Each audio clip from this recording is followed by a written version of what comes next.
Palestine Christmas is canceled because there's a genocide and there's no end in sight. Almost 80 days now, Israel has been bombing every single part of Gaza. Keep publishing videos of themselves committing war crimes. We told you they did it. They lied about it. Then it came out that it was true that they did it. Time it came out, it was already too late. Incapable of recognizing a pattern which has played itself out for 75 years. Oppressed people are credible narrators of their own lived experiences. Listen to oppressed people when they are showing us every day what is happening. The premier hospital in Gaza is closed and people are dying, continue to be injured in airstrikes, but they can't go to a hospital and be treated. Palestinian doctors on the ground have been telling us the hospitals have completely collapsed because of a lack of supplies and because of direct attacks by the Israeli occupation. Why are we not listening to them? I don't believe anything until Wolf Blitzer says it.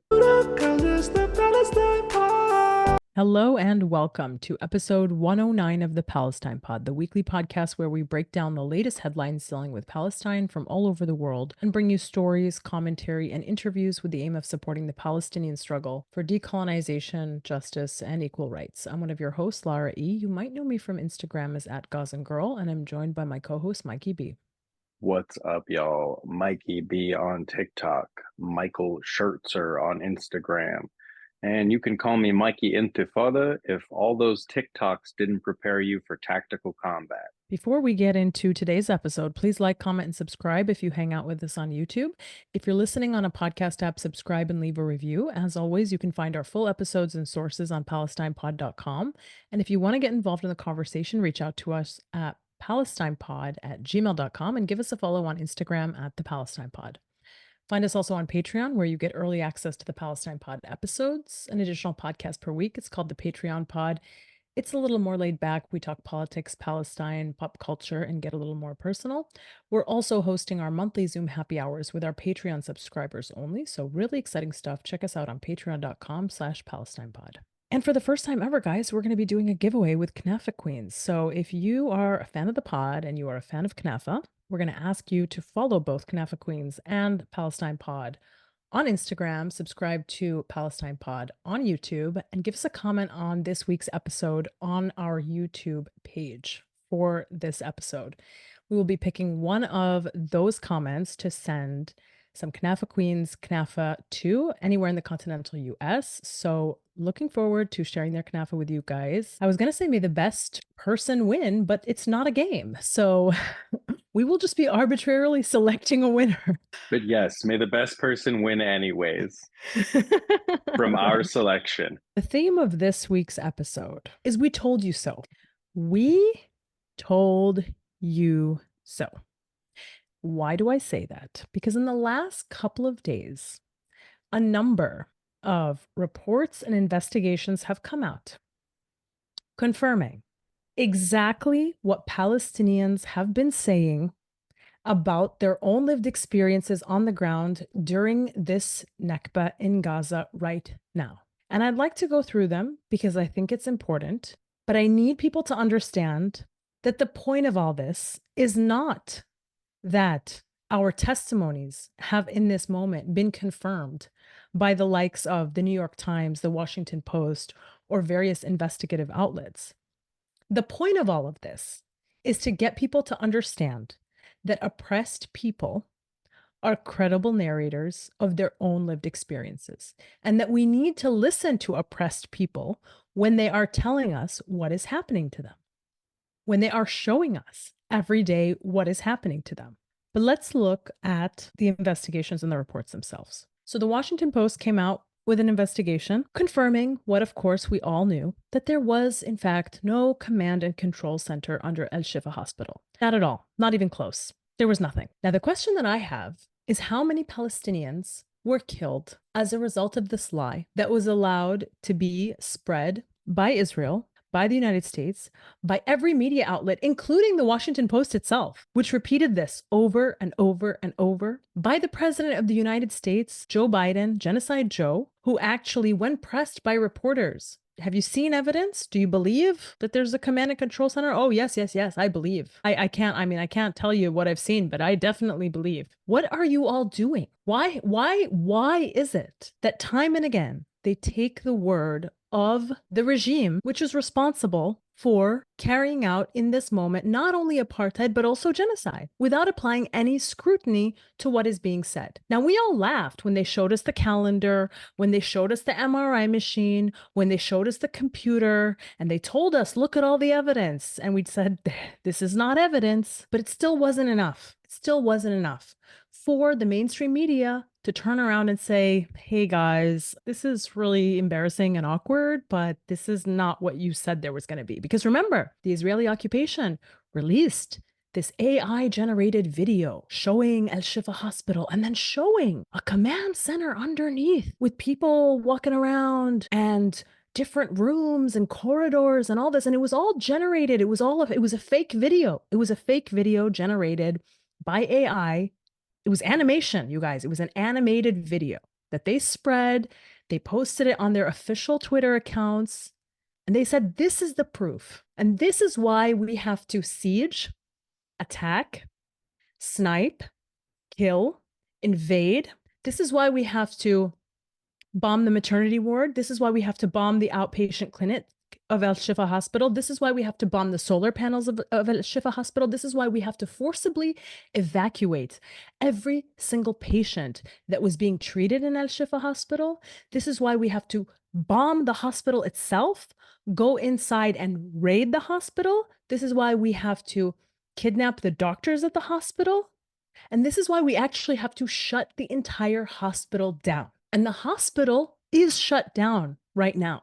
It is not operating. It is completely closed. The premier hospital in Gaza is closed, and people are dying because of the fact that it is closed, and they continue to be injured in airstrikes, but they can't go to a hospital and be treated because of this lie. It is impossible to even calculate how many people have been killed as a result of this lie. Because it's not only the people that Israel killed during the siege and the attack on the hospital. It's all the people who died as a result of not being able to be treated in that hospital. Not only in the moment during the siege and the attack and after they evacuated people and sent them to various other hospitals, which, by the way, the Israeli occupation then would continue to go on and siege as well, because the attack didn't stop at Al Shifa Hospital. It began there. The sieging and the collapsing of the healthcare system in Gaza began there. And then it spread to all the other hospitals in Gaza. I just have one question. Is Israel ever going to be held accountable for this? Or is this just going to be one of the other things that we add to the list of things where we say, we told you they did it, they lied about it, then it came out that it was true that they did it, but by the time it came out, it was already too late, and people's lives were taken from them. But everyone had already moved on because we don't care about the Al Shifa Hospital siege and attack because that was weeks ago. Why are we incapable of recognizing a pattern which has played itself out like clockwork for 75 years? The next report comes from the New York Times. The New York Times did an investigation where they confirmed that Israel bombed safe zones where it told Palestinians to shelter. That's definitely true. But what took you so long, New York Times? Palestinians have been saying this since Israel first ordered Palestinians to evacuate their homes over 2 months ago. What took you so long? The first order that the Israeli occupation made for Palestinians to leave their homes was immediately followed by an airstrike on a convoy that was carrying dozens and dozens of women and children from the north to the south on a safe road. I don't know if you guys remember that airstrike, but it took place in October. And they bombed literally a 16-wheeler truck. It didn't have like a closed truck bed. It was just a flat area where there was literally women and children and families sitting all along the 16-wheeler. There was probably over 100 people. The first attack they did was on that convoy that was evacuating families from the north to the south. That was in October. And then once people started to reach the places that Israel told them to go, first it was the middle, then it was Khan Yunis, then it was Rafah. Every single day of this genocide for almost 80 days now, Israel has been bombing, without exaggeration, every single part of Gaza. The north, the south, the east, and the west. Its orders for families to evacuate are completely irrelevant to the question of their safety. People have to understand this point. This is an essential point. Israel is telling Palestinian families to move further and further south. but not because that will ensure their safety, but only because that will allow Israel to accomplish its goal of ethnic cleansing, a goal which it has expressly stated time and again. We remember the Israeli intelligence document that said the whole point was to expel 2.3 million people to the Sinai. We remember after that Netanyahu talking to his buddies saying we got to find a plan to quote unquote thin out Gaza. They're talking about it. The whole point is ethnic cleansing. So people need to understand that when they say, oh, but well, if you had just gone here, you would have been safe. No. They're not telling us to go there to be safe. They're telling us to go there so that they can execute their ethnic cleansing, forcible displacement plan in stages. Because you can't tell everyone to go from the north to the Sinai in an afternoon. But what you can do is take 2 months and tell people go from the north to the middle, not go from the middle to Khan Yunis. Nah, just go a little bit further. Just go from Khan Yunis to Rafah. Oh, go from Borej camp to Deir al-Balah. Go from here to here. Go from Jabalia to here. That's how it works. It works in stages. And the New York Times confirmed what Palestinians have been saying and what actually international organizations that are on the ground, the few of them that are on the ground, some of the UN workers that are on the ground, have also confirmed that there's no safe place in Gaza. We've heard this time and again. But it took the mainstream media 80 days of a genocide to catch up, to listen to Palestinians, and to actually publish a report verifying our testimony. Now, I don't thank them for doing this, because I think they're starting to realize that the historical record is going to turn against them. But this is too little too late. I still remember the grotesque headline that the New York Times ran earlier in this genocide. Explosion, Gazans say, was airstrike, hits dense neighborhood. What? You mean they bombed a refugee camp filled with refugees that they were responsible for creating 75 years ago? Yoda working as an editor for the New York Times. And the last report came from Forensic Architecture. It was an investigation that confirmed systematic targeting of hospitals in Gaza. Now, we already know that that's true because the WHO publishes reports on an almost daily basis telling us which hospitals are functioning in Gaza and which are not, and also explains to us as to the ones that are functioning, are they partially functioning, are they fully functioning, or are they barely functioning at all and really just functioning as a first aid station? We already have this information, you guys. Palestinian doctors on the ground have been telling us this information. They told us that the hospitals have completely collapsed because of a lack of supplies, because of a lack of fuel and electricity, and because of direct attacks by the Israeli occupation. Why are we not listening to them? I personally don't believe anything until Wolf Blitzer says it. If Anderson Cooper is not spoon feeding me thoughts, I don't know what to think. You have anything to say on this particular thing, or should I go on to something else? I feel like you're gonna go off. No, I should just step out of the way. No. I mean, look, it's just that these reports, these 3 reports, right? They came out within like 48 hours of one another. Yeah. And then the resounding elephant in the room that nobody is paying attention to, and that none of these reports in their contents even address, is not that they've proven this thing to be true based on AI or based on examining the craters that the bombs create, so that now we know there's been hundreds of airstrikes in the South, even after you told people to go to the South. And by the way, they're not just any airstrikes, they're 2,000-pound bombs that should never be used in a densely populated area. That's literally the takeaways that they discovered, that not only did they bomb the areas in the South that they told people to go to, but that they used 2,000-pound bombs, which should never be used in an area where there's lots of people. Yes, the only time it should be used is when Netanyahu is visiting Epstein's Island. Every video that the occupation uploads is them doing TikTok dances inside an exploded maternity ward. And then every single video uploaded by the resistance is them running up to a tank with an explosive in their hands and dropping it and then running away. So the contrast couldn't be starker. A lot of reports of friendly fire happening coming out of the occupation's army, occupation's ground forces. Apparently, they claim that 20% of the casualties that have been inflicted on the IOF are self-inflicted. Let's sit with that for just a second, right? Because that means that 20% of their losses, if this is accurate, like nobody, we know that they've never told the truth about anything. So Right. it's Except hard to, except wanting to commit genocide. Like that's the one thing where yeah. they're like, actually, it was us. Yeah, they're like, hey, we're so good at killing. Actually, we even killed our own soldiers. We don't want you to take credit for that. Did you see the But video where they fired a tank shell on yes, this like so girl boss soldier? And then yes. she like exploded? Like what Well, happened to her? she did not explode, but what happened She is she's standing directly in front of a tank as why? it's shooting a high level artillery shell. And it's like, Why? Like what do they have no train? Like what?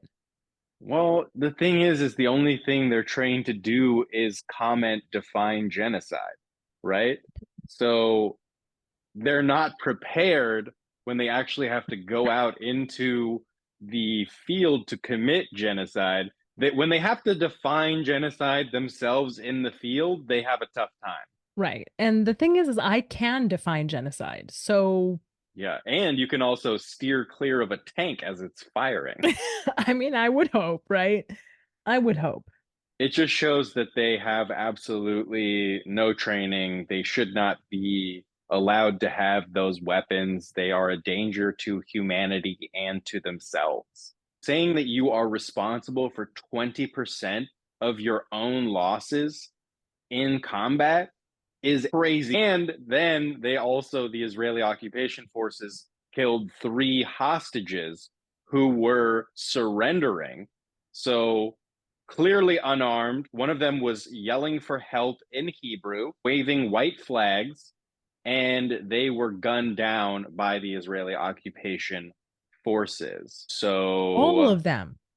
yes, all of them were All of them. shot. And you know what's crazy about that story is that they published this Everything, literally everything, well, because literally there have been no. What's crazy about that is there have been literal marches and posters put up like "Bring them home," and then when they are being brought home, they are shot by the occupation. what's crazy about that is it means one of two things. Either they're killing everybody, which is consistent with what our Which we families know are they telling are. us, Which we which is know they are. consistent. Yeah, exactly. Which is consistent with what our families telling us. Because by the way, as time goes by, we're starting to get more and more reports of like field executions, just killing anybody that is walking, even carrying a white flag, just anybody that is walking. There was a very disturbing report about 2 pregnant women that were walking to reach a hospital, and they were both shot and sniped and killed, and then an Israeli bulldozer bulldozed their bodies. And the man who's recounting this story is standing in the middle of this area which has clearly been bulldozed, and there's mangled, cement and iron and garbage everywhere. And he points down, and you can see that there's bodies that are like in this mangle of just like completely like indistinguishable, like just carnage. Al Jazeera reported it, and there's this eyewitness testimony, and he's pointing down to the bodies, and he's saying those are their bodies. And by the way, they also sniped the one of the husbands that was walking with them. So we're getting more and more reports of field executions, more and more reports of men being lined up and shot in front of their families. In fact, one of those such reports was actually brought to the attention of the United Nations, and there was a letter that was issued by the UN on this account. Okay, so there was a news release by the United Nations Human Rights in the Occupied Palestinian Territory on December 20th, entitled Unlawful Killings in Gaza City. The UN has received disturbing information alleging that the Israeli occupation forces summarily killed at least 11 unarmed Palestinian men in front of their family members in the Ramal neighborhood of Gaza City, which raises alarm about the possible commission of a war crime. This comes in the wake of earlier allegations concerning the deliberate targeting and killing of civilians at the hands of Israeli forces. The Israeli authorities must immediately institute an independent, thorough, and effective investigation into these allegations, and if found to be substantiated, those responsible must be brought to justice and measures implemented to prevent any such serious violations from reoccurring. Now, here are the facts. On December 19th, 2023, between 8 and 11 p.m., the Israeli occupation forces reportedly surrounded and raided Al Auda building, also known as Anan building, in the Ramal neighborhood in Gaza, where 3 related families were sheltering, in addition to Anan family. According to witness accounts circulated by media sources and the Euromed Human Rights Monitor, while in control of the building and the civilians sheltering there, the IOF allegedly separated the men from the women and children and then shot and killed at least 11 of the men, mostly aged 20, mostly in their 20s and 30s, in front of their family members. The IOF then allegedly ordered the women and children into a room and either shot at them or threw a grenade into the room, reportedly seriously injuring some of them, including an infant and a child. The UN has confirmed the killings at Al Aouda building, although the details and circumstances of the killings are still under verification. IOF has not released any information on the incident. So we know that the people are dead. And we have the eyewitnesses telling us how they died. And the UN issues this report being like, well, they're definitely dead. We're still trying to figure out how they died, but these Palestinians are telling us how they were killed. Now, in the aftermath of what I just told you about how Palestinians have been telling the truth this entire time, and it always comes out like 2 or 3 months later that we were telling the truth, maybe just take our word for it this time. Remember, they did this with Razan Najjar. We said they sniped her in 2018 at the Great March of Return. They denied it. And then a New York Times investigative report, a CNN investigative report, all these investigative reports came out months later being like, oh yeah, the occupation did snipe her. They did the same thing with Shireen Abu Akleh. They do the same thing every single time. And these reports are coming out more and more, especially in the northern part of Gaza right now. Ramal is where my family is from. Ramal is where my family is from. And the occupation published a video of them literally detonating a bomb in Ramal that in a few seconds manages to wipe out dozens and dozens and dozens of buildings, like multiple streets in Ramal. They published it. They keep publishing videos of themselves committing war crimes. The occupation published another video of them showing the Shuja'iyya district in northern Gaza. There's nothing left, Michael. It used to be a bustling neighborhood filled with hundreds of family houses, and the IOF posts this video and there's not a single building left. Not only is there not a single building left, there's nothing left. So what about like all the furniture that was inside? What about all the people's belongings that were inside? There's nothing left. It's literally just dirt. Why do they keep publishing videos of themselves committing war crimes? Like, I think the way that we've internalized internet fame has made these IOF soldiers tell on themselves every single day because they're recording their activities. I remember when I first came out with the story about how I was hazed by my fraternity brothers. We were, tied up, hands behind our backs, blindfolded, dark room, all of that. Like, I described it very accurately. And then there were some people online who were like, you're lying. We're going to take you to court. And then just a couple days after, videos started surfacing, uploaded by the IOF themselves, of them doing exactly that, but way worse. Slapping, beating, burning, executing people, straight up executing people against the wall, like you are in Nazi Germany. There's a video of a guy who was kneeling, and then you can see from the blood pattern, the way he was executed was in a downward shot. And so it's like he fell forward because he was shot from behind on his knees. There was another video, and I don't know if this is from the occupied West Bank or from Gaza, but I shared it on my Instagram. And by the way, all these videos that we're talking about, I have saved absolutely everything that I have uploaded since this genocide began in my highlights. So all of this stuff can be found there in any event. But there was another video of a Palestinian hostage who had his eyes covered and who was laying on the ground, and he was being slapped in the face by an Israeli occupation soldier who uploaded this video onto social media,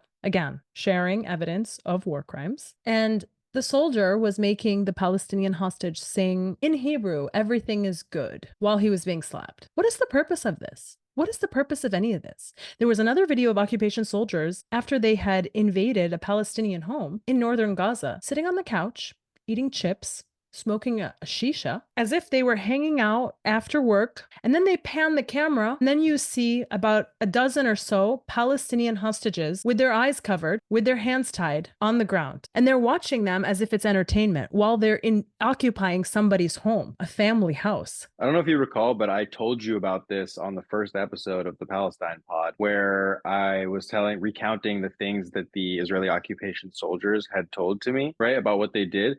A part of tying somebody up and then blindfolding them, a part of it is that you then just do normal stuff around them so that they never know when they're about to be beaten, when they're about to be moved, when they're about to be executed, right?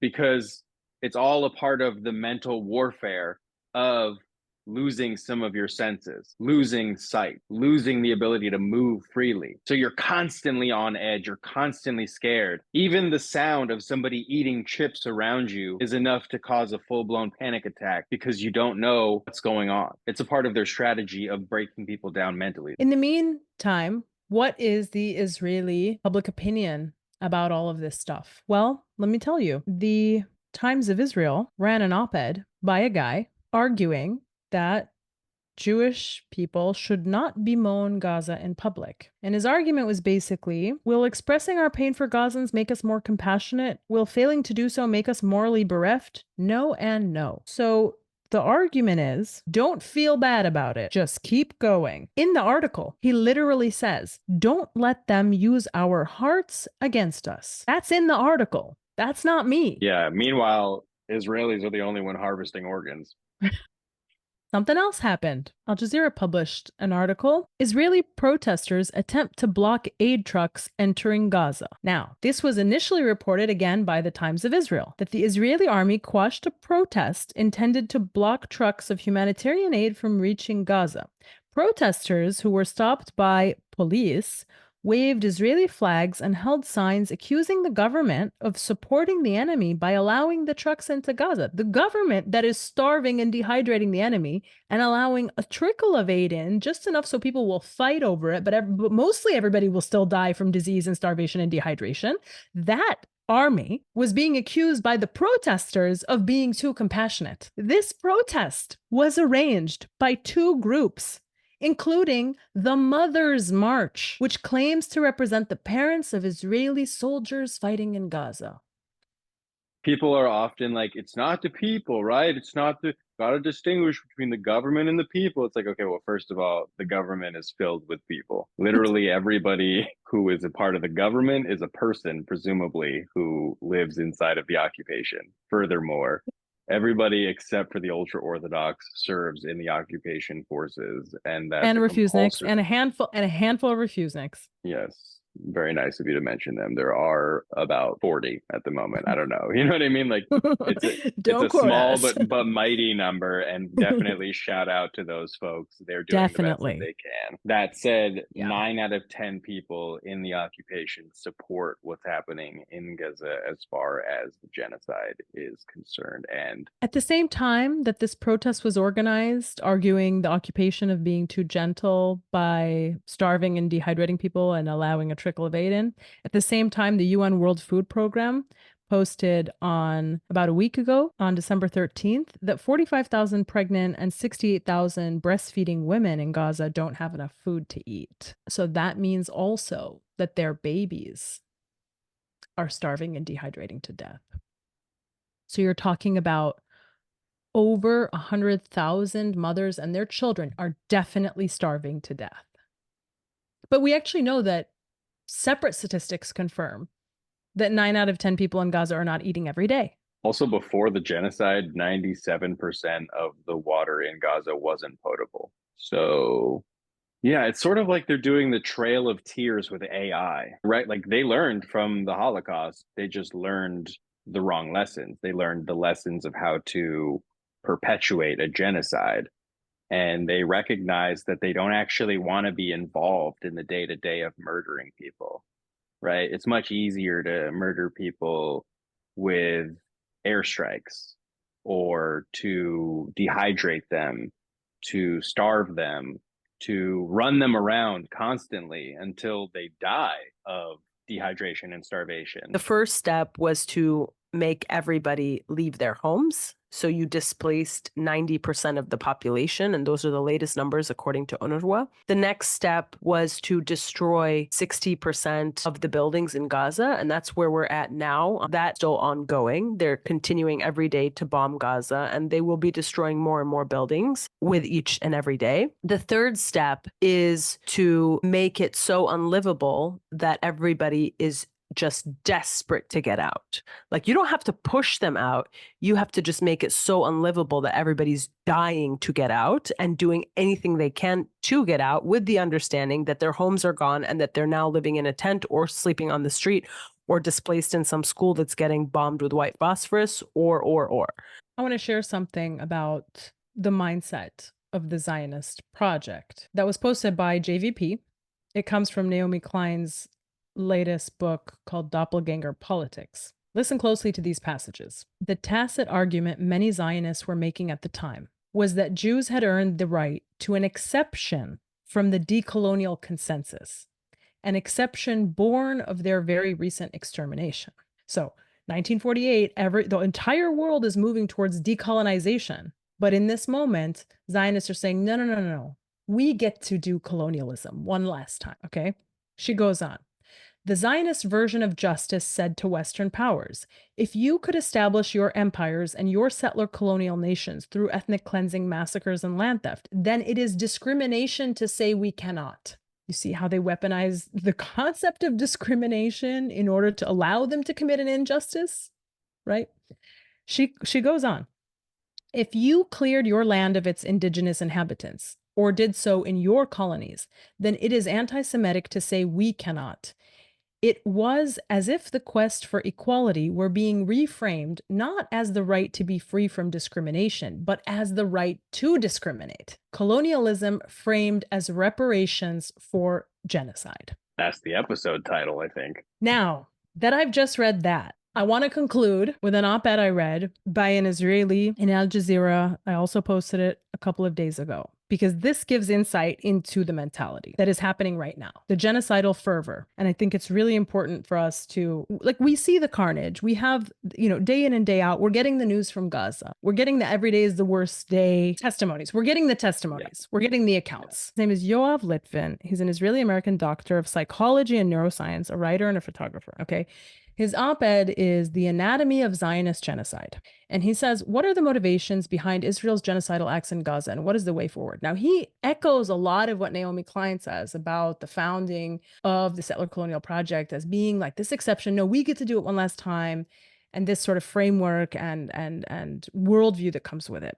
But let's see what he says about this current moment. He said, following Hamas's unprecedented excursion, Israel's public relations apparatus launched a misinformation campaign aimed at inciting fear and fury and began to spread unverified atrocity propaganda. The campaign helped the government garner crucial public support for mass mobilization of reserve units, which made the consequent full-scale ground invasion of Gaza possible. After securing unconditional military, political, and diplomatic backing of its imperial sponsors in the West, most notably in Washington, and under the pretext of countering Hamas and rescuing captives, Israel then initiated what has since been accurately described as an AI-guided mass assassination campaign in Gaza. 10 weeks on, most of Gaza is now destroyed. Nearly 20,000 Palestinians are dead, with many more still under the rubble. And the world continues to watch a genocide unfold in real time. Examining these events through a behavioral neuroscientific lens could offer insights into the Zionist settler colonialist dynamic in general, and the particular motivations behind Israel's current genocidal acts in Gaza. Beyond justifying violent land theft, the conflation of Zionism and Judaism serves to delegitimize indigenous resistance by equating any criticism of Zionism or Israel's policies towards the Palestinians as an attack on Jews. Further, it hinders anti-colonial resistance by portraying a political struggle over land and resources between occupying settlers backed by imperial forces and an indigenous occupied people as a supposed ancient religious conflict between equals. This conflation encourages Zionist appropriation and exceptionalization of Jewish victimhood. Israeli Hasbara presents the Holocaust as an unparalleled genocide, granting Jews special victim status. This narrative justifies privileges, discounts, and allowances for Israel, constructed to ensure the safety of Jews at the expense of indigenous Palestinians. The liberal wing of Zionism serves to whitewash the reactionary core of the movement and conceal its true objectives, expansionism and apartheid. Misleadingly, liberal Zionists portray Zionism as an ideology aligned with democratic, progressive values and human rights, falsely projecting a genuine commitment to peace, justice, and full integration in the Middle East. Until October 7th, Israel upheld its founding aspiration, enforcing a doctrine of endless occupation while oscillating between implicit and explicit forms of genocide, the latter often described as mowing the lawn. Where's the passage I actually want to read you? Oh, here we go. Okay. That's what I'm trying to figure out. No. I wanted to read you this passage about the mentality, but it's just buried at the bottom, and I forgot that because I read this like a week ago. Is it buried deep inside of the article in his psyche? I don't know. I don't get. Okay, no, It's a psychology joke. Okay, he's confirming again what Palestinians are saying. He says that the toxic mix of fear, dehumanizing propaganda, rewards for aggression, and intense apartheid has bred a lack of empathy in Israelis towards Palestinians. Despite claiming that Gaza is a moment of self-defense, Israeli leaders openly blame Palestinian society as a whole, essentially sanctioning collective punishment of civilians. Daily, Israeli institutional leaders mock Palestinian culture and cheerlead the torture, displacement, and annihilation of Palestinians, revealing a disturbing genocidal mindset. The society is not well. Yeah, it's sort of like if the Nazis were trying to go viral on TikTok every day. Check me out. This is me in the watchtower. But what's interesting is what he says about the solution to all this. And this kind of goes along with what we've said before. And I think even Rabbi Shapiro said this, which is that Zionism, actually, this is from Rabbi Shapiro. He said that Zionism is a mental illness, right? And so in this op-ed, he says, for Israelis to break their addiction to aggression, they would need to go through a process of deprogramming and decolonization. This would require them to embrace the truth about the history and nature of their country, commit to sincere accountability, recognize the humanity of Palestinians, and empathize with their suffering and plight. Once the oppressive structure Zionism is disassembled, it can be effectively dismantled, paving the way for a process of rehumanization and reconciliation through the use of empathy. Liberation, reconciliation, and an end to Israel's genocidal violence can only be achieved within a steadfast and unwavering anti-Zionist framework that aligns with wider leftist, anti-racist, and anti-colonial values. Yes, this is why they physically attack people who are against their ideology. They literally can't comprehend not viewing it as their identity. And so it feels like an attack on them, to which they respond to with physical violence because that's literally all they know. Now, this is interesting. James Zogby from the Arab American Institute tweeted that 7 years ago, we polled Israelis and Palestinians on the From the River to the Sea controversy. A strong plurality in both favored one state. When asked how that would look, Israelis said it meant expelling all Palestinians, and Palestinians said it meant equal rights. Let's recenter ourselves again and remind the world, because it bears repeating every time we speak about this, that Palestinians are looking for the respect of their human rights. But the respect of our human rights as a people does not infringe upon the respect of your human rights as a people. We are not seeking to do to you what you did to us. And this is something that I wrote in an article last week. There is no situation in history where an oppressed people, as part of their liberation, has sought to replace the oppressor and enact what the oppressor enacted towards them now to the oppressor, former oppressor. Didn't happen when enslaved Africans freed themselves from slavery. They didn't take white former slave owners as slaves. Didn't happen when Black South Africans freed themselves from apartheid. They didn't try to set up an apartheid system against white South Africans. It didn't happen when Algerians freed themselves from French colonialism. They didn't try to colonize France in reverse. Like, this doesn't happen. So the notion that we would, as a people, seek to enact violence, like mass atrocities, as part of our liberation, as part of our freedom, is completely baseless. Listen to what we're saying. We want rights. Yeah, but let's talk about why they think it is a call for genocide, right? We spoke to Miko Peled, his father, General Madi Peled, one of the key figures during 1948 and 1967. And during 1953, to a lecture at which Ben-Gurion was present, the General Madi Peled said that from the river to the sea was how much land the military was prepared to steal. It was how the borders would look in the future, ideally. And Miko said that the generals were just waiting on the words from the government to take that much land. So they view it as a call for genocide because when they said it in 1953, it was a call for genocide. Furthermore, it's in the Likud charter, right? They always love to talk about charters. In the Likud charter, and they're talking about the expulsion of Palestinians, the replacement of Palestinians, right? And it's like the only thing that Palestinians have ever used it for was a rallying cry for freedom, for justice. For human rights, like the same rights that you have. It doesn't mean that you will be expelled. It doesn't mean that we're going to throw you into the sea the way you threw us into the sea during the Nakba of 1948. Literally. Netanyahu goes to the UN and he shows a map of Israel. He just wipes out Gaza, wipes out the occupied West Bank. It's all Israel for him. And he ignores the fact that there's Palestinians in all parts of that land, all throughout the land. Managed to postpone his corruption trial through this genocide. Please understand. I can never say that enough. That every day he continues this genocide is one more day he's not in court for corruption because the country was like, oh, well, now we're in war, so let's just wait to prosecute you until you're done.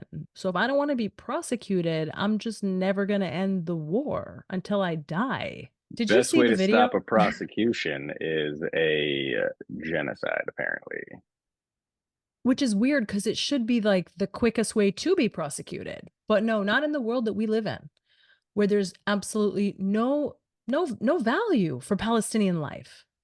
That's Loki such said a great point. Genocide should not be cause for postponing a corruption trial. If anything, it should expedite a crimes against humanity genocide trial. Should it not?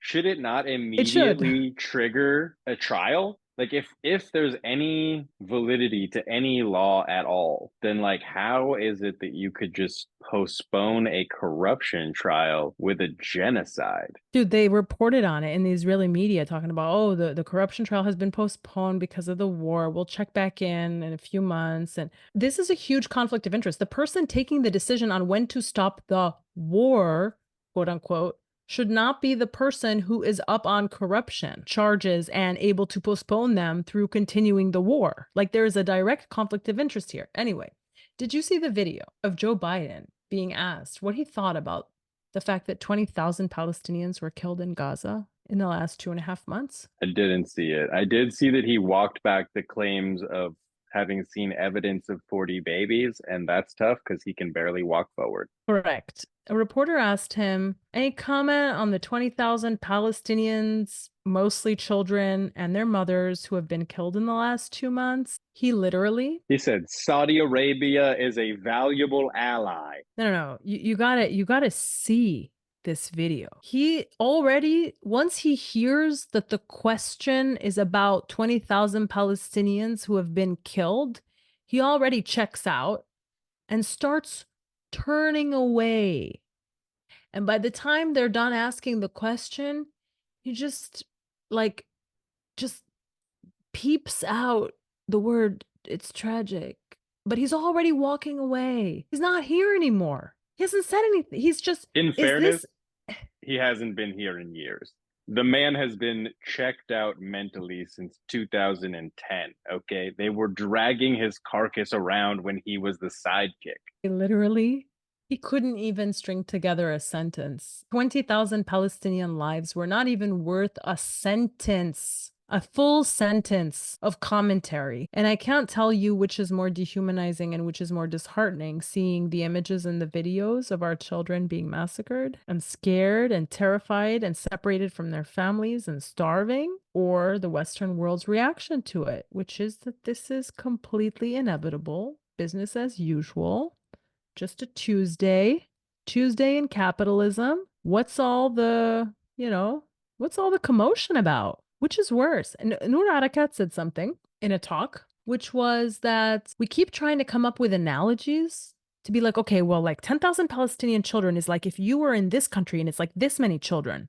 Like we keep doing this like analogy thing. Oh, well, like Gaza is the size of this. So let me explain to you. Like it's like if you put it on top of New York, it's like from Staten Island to like this and the Bronx and whatever. And she's like, but the problem is that it's not working because just the fact that we're telling you that we've buried 10,000 children in 2 months should be enough to trigger the sympathy without us having to analogize it to something that you understand. Yeah, murder math is what I call it. You shouldn't have to be like a population the size of Tempe, Arizona. It's like, no, there's a genocide happening. Shut the fuck up. And I see these like people are engaging in this logic all over the internet, like in good faith. But it's not useful and it contributes to our dehumanization. And in fact, what it actually illustrates is that us narrating our genocide is not enough.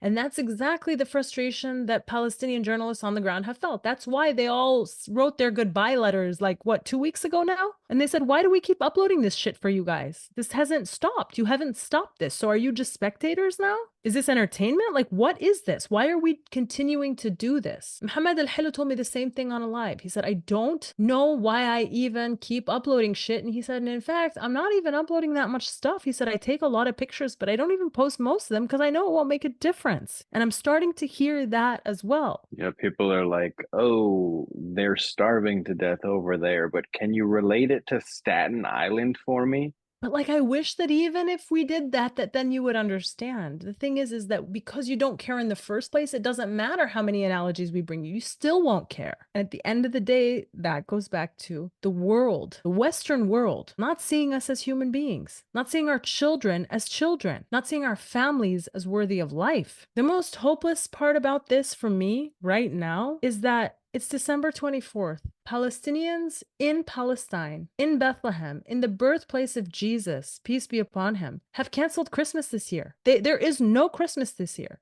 But you know what? The world will still go on today and tomorrow to celebrate Christmas because I don't think they think about Jesus anyway when they celebrate Christmas. It's a capitalist holiday for them. It's not like they're sitting there recounting stories of Jesus's life. Nobody cares. They don't give a shit. Most of them are not. So they'll still celebrate their corporate holiday. Meanwhile, in Palestine, Christmas is canceled because there's a genocide and there's no end in sight to the genocide. It's not like it's showing signs of slowing down. We're on day 80. How much longer is this going to go on? The sadistic psychopaths that are in control of this whole thing, what is your plan here? That's been another episode of the Palestine Pod. Thank you all so much for listening.